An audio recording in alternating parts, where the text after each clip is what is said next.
그러면 우리 첫 번째로 안유경 박사님을 소개하겠습니다. 유명한 분이세요. 글도 잘 쓰시고 또 철학적 사상이라든가 여러 가지도 굉장히 깊습니다.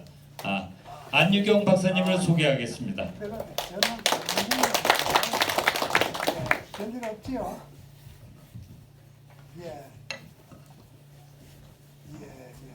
언니 한번 연락합시다. 내가 지금 학술대에 나와 있다. 아침에 학술대에 나와 있다.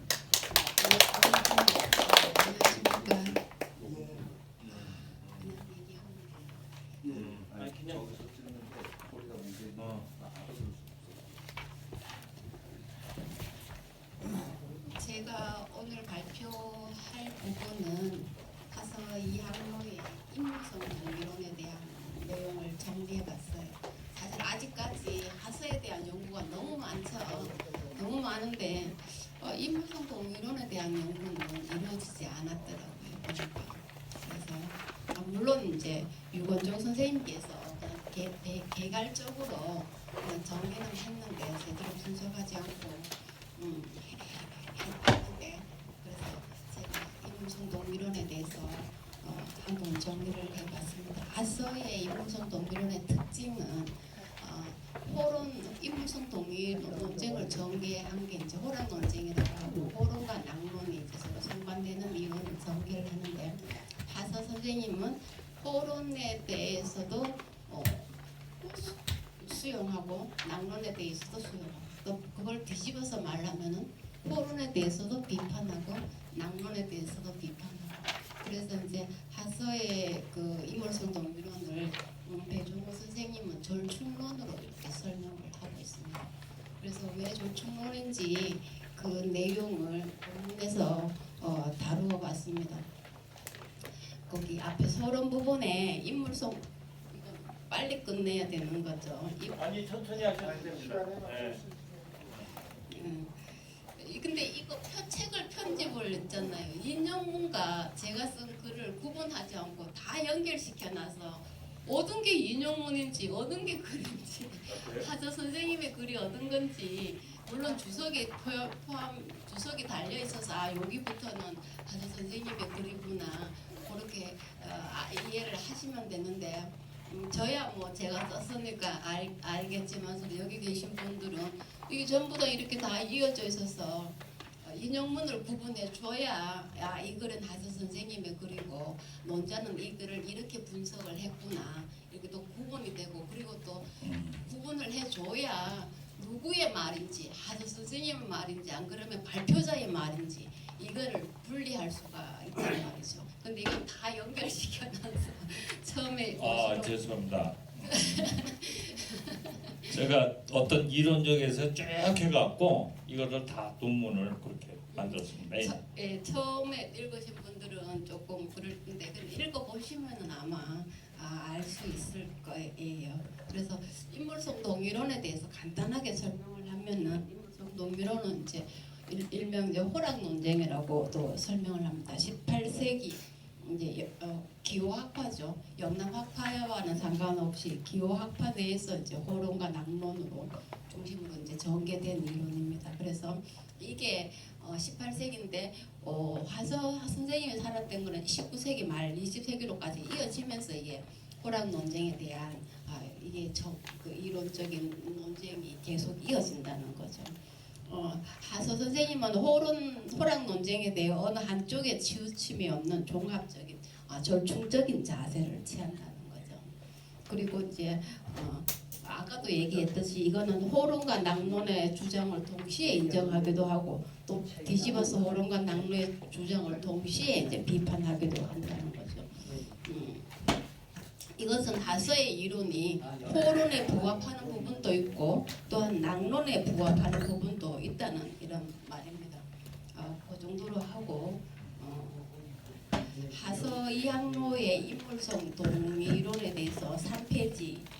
하서는 인물성 동이라는 것은 인물, 사람의 성과 사물의 성이 동이 같은가 다른가를 두고 이제 논쟁을 벌입니다. 그게 이제 성에 대한 정에 대한 해석이 심화된 게 이제 16세기 태계, 율곡, 고봉, 성원 이런 사람들을 중심으로 4단 7종론 정으로서 인간의 감정으로서 인간의 선악 문제를 설명해 나오는 게 4단 7종론이고, 그리고 이제 그 이후에 18세기 되면은 성이 아닌 정이 아닌 정의 근원인 그리고 성의 개념을 가지고 인간의 선악을 설명하고 도덕적인 삶을 살려면 어떻게 해야 되는가, 그것을 이제 다룬 게 바로 인물성 동미론.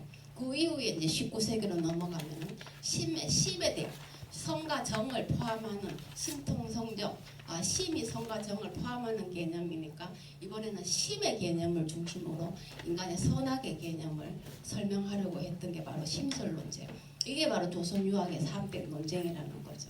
그래서 하서 선생님은 사람의 성과 사물의 성이 같은가 다른가에 이러한 질문에 기지를 섞지 않고 그 리만을 가리키면은 같고 기지를 섞어서 말하면 다르다고, 이렇게 결국은 같다고도 볼 수 있고 다르다고도 볼 수 있다고 이렇게 이제 설명을 합니다.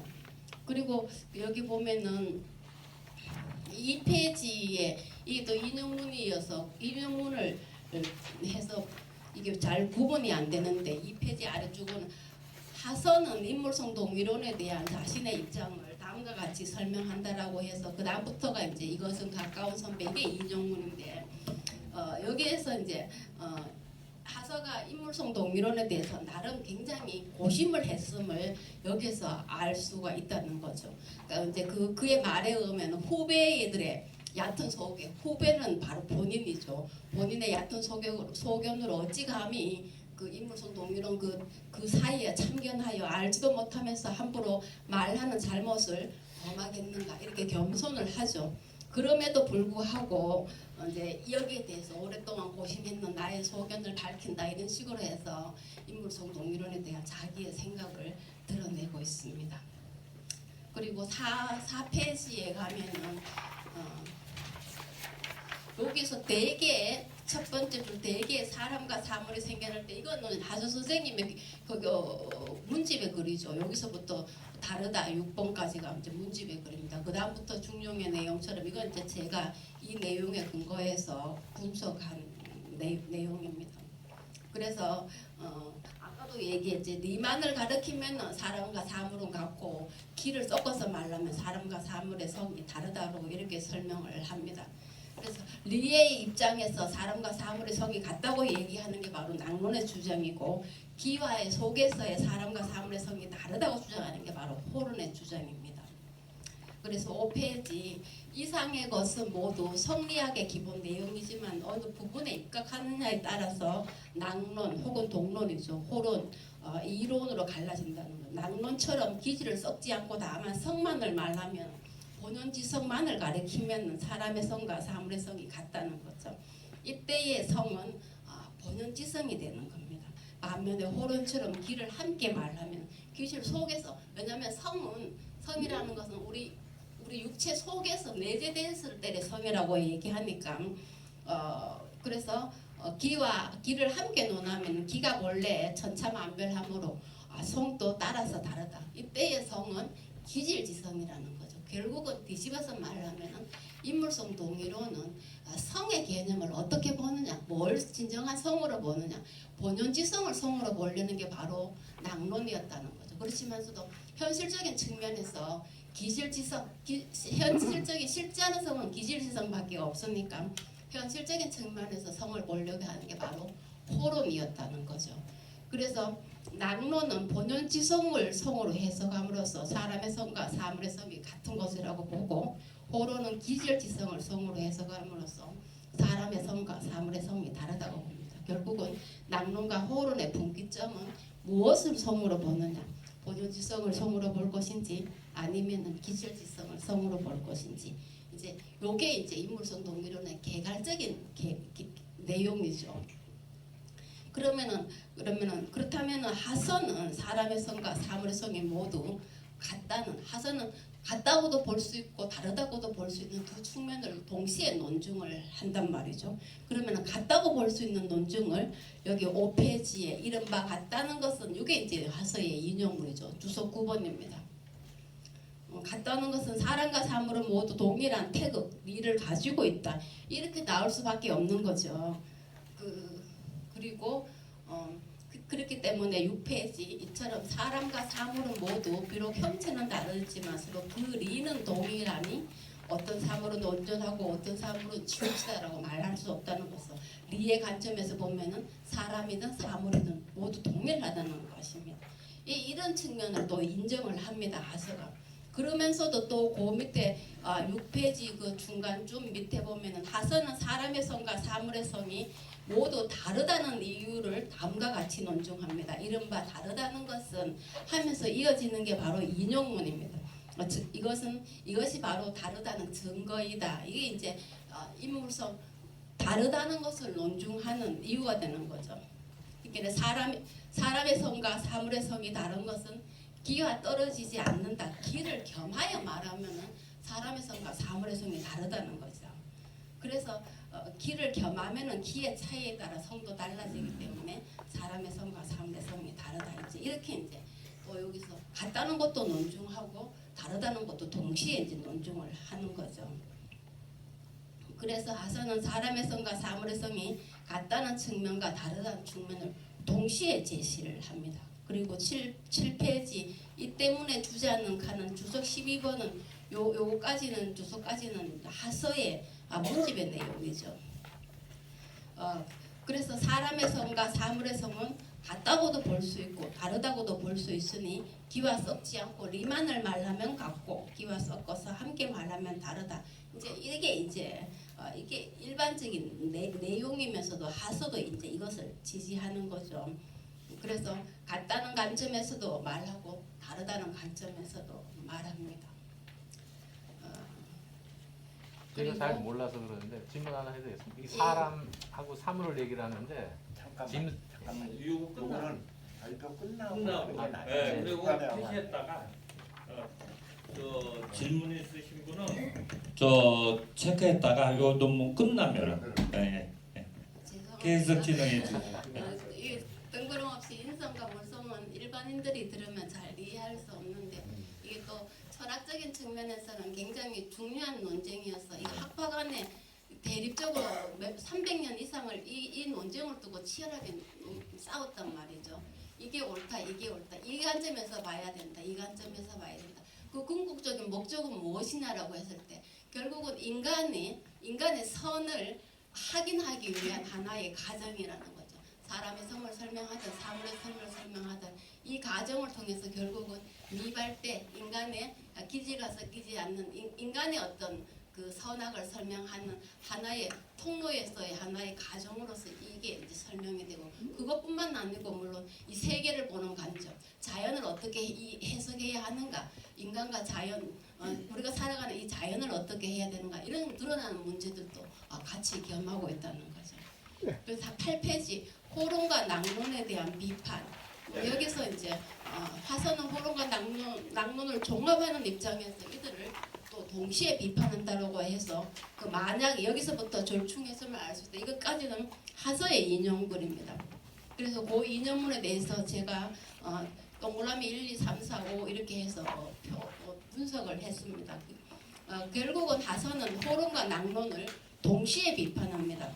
호론처럼 다른만 10페이지 제일 아래쪽에 호론처럼 다른만을 말하고 같음을 말하지 않으면은 주도니의 태극도 장제의 서명의 내용과 이게 논리적으로 맞지 않다는 것입니다. 또 낭론처럼 같은만 말하고 다름을 말하지 않으면은 맹자에 나오는 개, 소, 사람의 성이나 정자의 채용론의 구조에서 보면은 이게 논리적으로 또 이론적으로 맞지 않다고 이렇게 동시에 이제 비판을 하는 거죠. 주도니의 태극도나 장제의 서명에 근거하면은 낭론의 주장이 옳고 맹자의 개소 사람의 성이나 정자의 채용설에 근거하면은 호론의 주장이 옳다는 것이죠.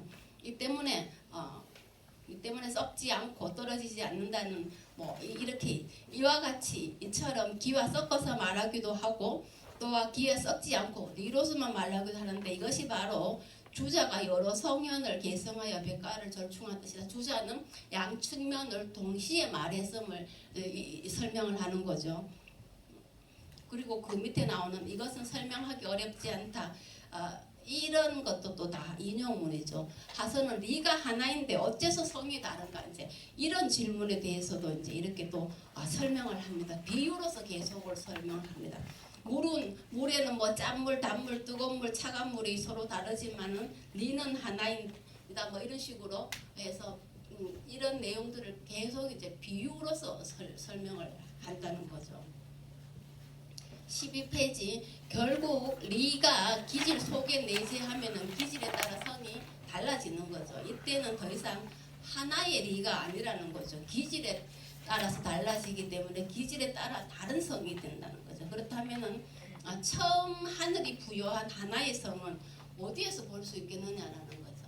일단 현실 속에서 보면은 전부 다 기질의 내용에 따라서 달라져 버렸으니까 하늘이 정말 부여한 리는 그럼 어디에서 찾을 수 있겠는가 이런 질문도 하게 되는데 여기에 대해서도 짠물, 단물, 뜨거운 물, 차가운 물 이런 걸로 해서 비유해서 계속 이제 설명을 합니다. 12페이지 중간에 짜고 달고 뜨겁고 차가운 이건 다 하서의 문집의 내용입니다. 그렇다면은 짠물, 단물, 뭐 뜨거운 물, 차가운 물 이렇게 다 다른데 그럼 하나의 리는 어디에 있느냐라고 했을 때 그 하나의 리를 하서는 뭘로 설명하냐면 물의 번연은 습하고 아래로 흐르는 그 성질을 하나의 리로 본다는 것입니다. 그래서 14페이지 하서는 다름의 측면에 있는 호론과 같음의 측면에 있는 낙론이 모두 한쪽에 치우친 것으로 간주한다는 거죠. 다른 것 속에 같음이 있고 같은 속에 다름이 있으니 호론과 낙론의 두 측면을 하서는 동시에 말해야 된다고 설명을 하고 있습니다. 이것이 바로 하서가 호론과 낙론의 두 이론을 종합 절충하고 있다는 말의 의미가 되겠습니다. 그리고 또 이런 호랑 논쟁은 또 동론 같은 경우는 그 다음에 14페이지 읽어보겠습니다. 호랑 논쟁의 주요 쟁점 중에 하나가 바로 사람처럼 사물에는 오상이 있는지 오상이라는 것은 인의예지 성을 말합니다. 인의예지 신을 말합니다. 이때 호론과 낙론은 모두 오상에 근거해서 오행을 지목하니 사람과 사물이 모두 오행으로 이루어지는 여부가 오행이 결국은 오행의 리가 바로 오상이니까 오상을 가지고 있다면 동물도 그럼 오행이 있느냐 이걸 갖고 또 논쟁을 또 전개를 하는 동물도 오행의 리로 이루어졌으면 당연히 오상이 있어야 되지 않느냐 이렇게 해서 이제 또 논쟁이 전개가 된다는 것이죠. 14페이지 내가 생각한 건데 여기서부터 끝까지는 하서의 문집의 내용입니다. 그리고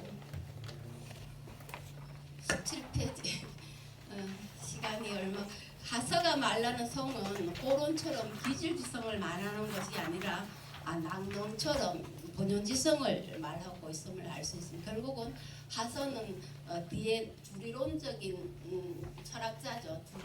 주리를 강조한 철학이기 때문에 리를 강조하다 보니까 호론을 인정하고 낙론을 인정하지만서도 그럼에도 궁극적으로는 기질지성보다 본연지성을 강조한 낙론의 입장에 있다고 이렇게 볼 수도 있겠습니다.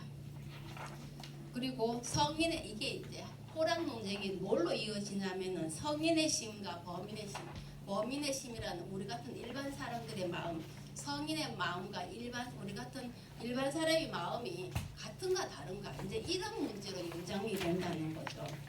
예를 들어서 낙론처럼 사람의 성과 사물의 성이 같다. 사람과 사물이 모두 오성을 가지고 있다면 사람과 사물의 차이는 무엇인가? 낙론은 사람의 성과 사물의 성이 같다고 했단 말이죠. 그렇다면 사람과 사물의 차이는 무엇인가? 우리는 보면 사람은 금수와 다르죠. 그러면 사람의 성과 사물의 성이 같다면 사람과 사물의 차이가 없어지는데 그럼 이걸 뭘로 담보할 수 있느냐? 그래서 사물과 구분되는 인간의 고유성은 무엇으로 담보할 수 있는가? 이 문제의 직면에서 성은 같으나 심은 다르다 해서 성인의 심과 범인의 심에 대한 문제로 논의가 확대된다는 거죠. 성인의 심과 범인의 심이 같은지 다른지 이걸 갖고 성범심 동의의 문제로 이제 인물성 동의론이 낙론에 대한 해석에 근거해서 성범심 동의의 문제로 이렇게 학대에 전개된다고 이렇게 해요. 여기서 이제 하선은 성인과 범인의 심이 같은지 다른지의 질문에 이렇게 이제 대답을 합니다. 어쨌든 그게 이제 18페이지 제일 부분의 거는 인용문입니다. 근데 또 하선은 사람의 성과 사물의 성이 같다고도 볼 수 있고 다르다고도 볼 수 있다고 했듯이 성인의 심과 범인의 심도 같다고도 볼 수 있고 다르다고 볼 수 있다 이렇게 설명을 합니다. 리로서 말하면은 성인의 심과 범인의 심이 같으나 귀로서 말하면은 성인의 심과 범인의 심이 다르다 이렇게 말합니다. 그래서 하선은 성범심 동의의 문제를 호론과 낙론처럼 미발과 일발로 설명하는 것이 아니라 리와 기로서 설명을 하고 있습니다. 원래 호론과 낙론은 성범심 동의를 미발과 이발로 구분해서 설명을 합니다. 낙론은 미발 때의 순선을 강조하고 미발과 이발을 낙론은 분명히 구분을 합니다. 근데 호론은 이발 속에서 그 기질 속에서 미발을 이해를 한단 말이죠. 이발 속에서 아니고 그 기질 속에서 이발과 미발을 이해해서 이 낙론과 호론이 구분되는데 그 하선은 그 미발과 이발로서 성인과 범인의 심을 설명하는 게 아니고 리와 기로서 설명을 한다는 것입니다. 죄송합니다. 어쨌든 그렇게 해서 제가 시간을 너무 많이 뺏어먹은 거죠. 결론 부분을 한번 보겠습니다. 결론 부분을 보면은 지금까지 이제 내용이 대충 요약을 할 수 있을 것 같아요. 하서 인물성 동의로는 사람의 성과 사물의 성이 같은지 다른지 이것을 인물성 동의라고 합니다. 성인의 심과 범인의 심이 같은지 다른지 이것을 성범심 동의 이 두 개의 내용을 중심으로 해서 전개를 합니다. 그래서 사람의 성과 사물의 성을 동시에 인정을 하기도 하고 그래서 낙론처럼 또 볼 수도 있고 호름처럼 또 볼 수도 있는데 그러면서도 또 동시에 또 비판을 하죠. 그리고 25페이지에 성인의 심과 범인의 심이 같고 다름을 또한 동시에 인정을 합니다. 리로서 말하면은 이 미발과 이발로서 설명하는 게 아니고 리와 기로서 설명을 한다는 거죠. 이게 바로 하서 성범심 동의론의 특징입니다. 그래서 성인의 심과 범인의 심이 같지만서도 리로서 말하면 같지만서도 기로서 말하면은 다르다는 거죠. 이것은 낙론처럼 미발 때는 성인의 심과 범인의 심이 같고 이발 때는 다르다. 뭐 호론처럼 미발 때는 성인과 심과 다르다. 이거와 분명히 구분된다는 거죠. 그리고 선악의 문제에서도 또 하서는 또 설명을 합니다. 이것이 바로 하서 성범심 동의의 특징입니다. 그리고 결론은 호론과 낙론에 대해서 절충적인 태도와 비판적인 태도를 동시에 견지한다는 것입니다. 이를 통해서 호론과 낙론으로 갈렸던 논변에 대해 하서 객관적인 입장에서 양론을 종합 절충하려고 함으로써 호론과 낙론을 모두 인정할 수 있는 논리적 기반을 확립한다는 거죠. 그럼에도 이제 리를 강조하죠. 리의 주제, 심을 해석하는 그의 주리론적인 경향에 근거해서 볼 때는 이론보다가 호론보다가는 동론, 낙론에 조금 더 가깝다고 볼 수 있겠습니다. 이상으로 발표를 모두 마치겠습니다. 뜨거운 박수로 그다음에 질문 한 5분 동안 받겠습니다. 저 이춘규 이사님. 네. 근데 제가 질문하려고 했던 걸 중간에 대답을 다 해주셨는데요. 아까 그 사람하고 사물 얘기를 하시면서 저 짐승 어디에 해당되는지 이런 생각을 했었는데 아까 그 대답이 좀 됐던 것 같아요. 감사합니다. 네. 짐승이 사물에 속합니다. 네. 그래 그러면 저 안유경 박사님이 여러 가지 이론적 뭐 근거라든가 좀 더 깊이 들어갔고 연구를 또 하셨으니까 그러면 뭐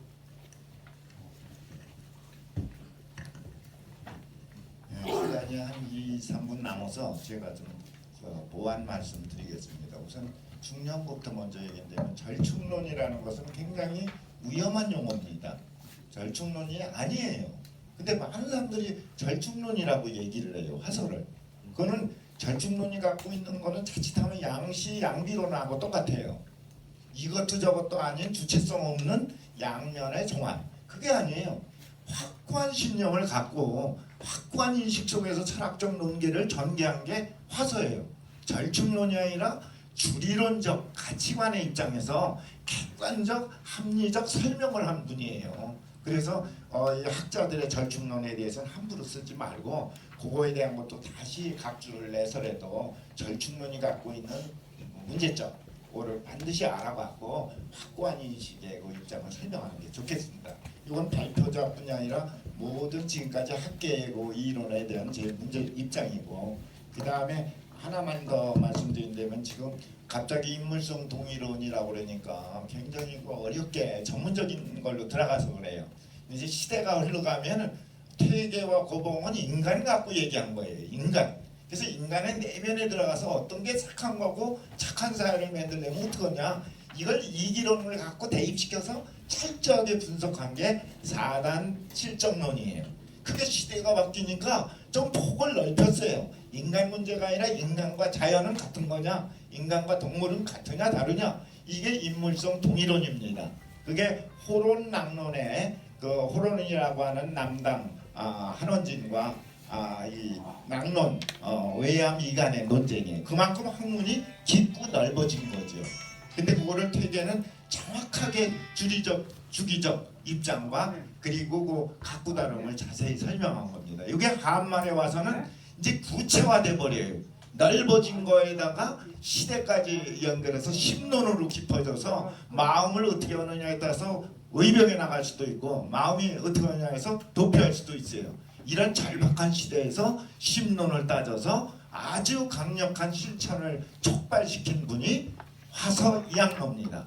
그래서 화서 이학로의 입장과 그때 간제 있죠, 그죠?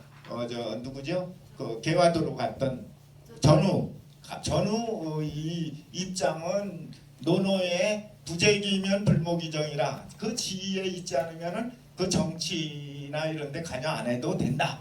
이런 노노의 이론을 근거로 해갖고 학술을 계속 계승한다는데 뜻을 둔 분이고, 화서는 춘추의리 갖고 얘기한 거예요. 춘추의리는 이제는 모든 국민이면 정치를 맡던 안 맡던 나라가 망한다면 다 죽을 수도 있다 하는 강력한 그 의지예요. 그래서 이 춘추의 의리로 거의 3대를 포기한 의병으로 나온 게 화서 계열의 의병이고 그게 독립운동으로 이어지는 겁니다. 그걸 정확하게 사학계에서도 분석 정리를 안 해갖고 모호하게 얘기해서 오늘날 문제가 되고 있죠.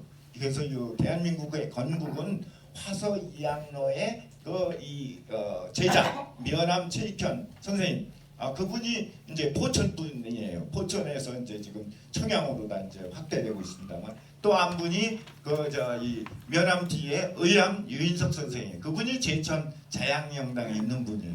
이런 분들로 이어져서 그것이 이제 김구 선생과 그리고 안중근 의사의 독립운동으로 나중에는 건국운동으로 대한민국에 올라가는 초석이 됩니다. 그러니까 이런 사상적 연원이 깊기 때문에 아직은 화서에 대한 인식도 적고 높이는 게 약지만 전 시간이 지나면 반드시 제자리를 잡아서 왜 대한민국이 일어날 수 있는지도 설명할 수 있는 근거가 된다고 봅니다. 간단하게 말씀을 마치죠. 예. 네. 자, 안희경 박사 뜨거운 박수 부탁드립니다.